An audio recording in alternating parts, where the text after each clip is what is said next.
10 horas vai uma prova.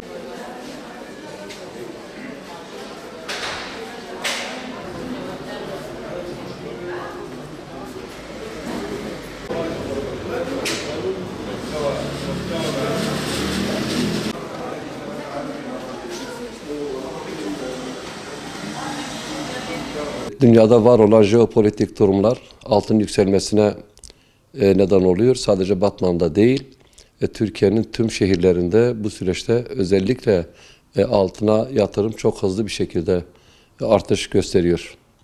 Özellikle vatandaşın güvenli liman olarak kabul ettiği altın son zamanlardaki spekülatif rakamlar ile daha fazla yatırım aracı olmuş durumda. Oysa piyasanın canlanması toplumun tüm kesimlerine fayda sağlayacak bir durumdur. Parası olan şu anda altına yatırım yapmaktadır. Altın çok artacak diye beklenti içerisinde olan insanlarımız parayı piyasada, ticarette, üretimde, istihdamda yani yatırımda kullanmayıp yastık altına yatırım yapmaktadırlar. Bu da piyasa ekonomisini olumsuz bir şekilde etkilemektedir. Az önce de değindiğim gibi tasarruf sahiplerinin yatırım aracı olarak altını ve dövizi tercih etmesi toplumsal ekonominin yani kalkınmanın faydasına olacak bir şey değildir.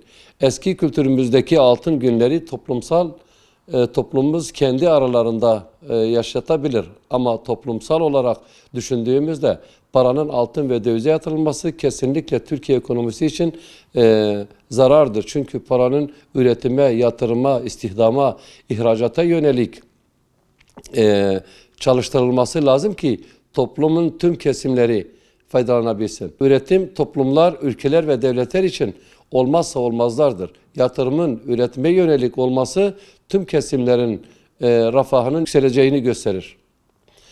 Türkiye ekonomisi hala dışa bağımlı bir ekonomik olarak devam ettiğinden özellikle dövizdeki dalgalanmalar piyasayı olumsuz yönde etkiliyor. Fiyat istikrarı bozuyor, enflasyonun yükselmesine sebep oluyor. Çünkü Türkiye'de üretim ve ihracat, ithalata dayalı bir ekonomiyle devam etmektedir.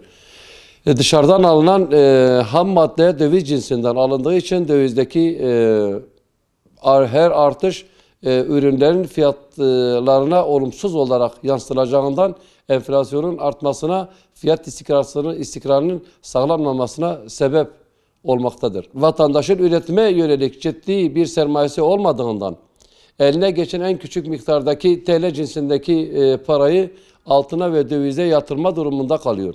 Cebinde bulunan paranın değerinin kaybetmemesi amaçlanıyor.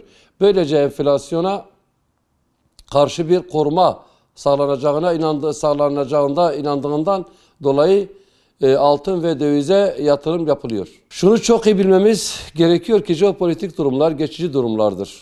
Bugün çok sıkıntılı politika üretenler, ekonomiye yön veren siyasetçiler 3-5 hafta sonra farklı söylem ve eylemleriyle altın ve dövize yatırım yapanların zarar etmesine sebep olabilmektedirler.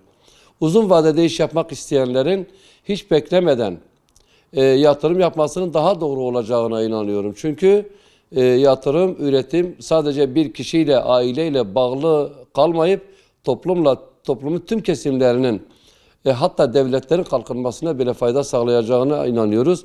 O yüzden tüm Batman halkına tavsiyemiz üretime yönelik yatırım yapmalarıdır. Çünkü üretime yönelik yapılan yatırım Batman halkı için kazançtır. Batman ekonomisi için kazançtır. Dolayısıyla hem ülke hem Batman'ımız kazanacaktır diye düşünüyorum.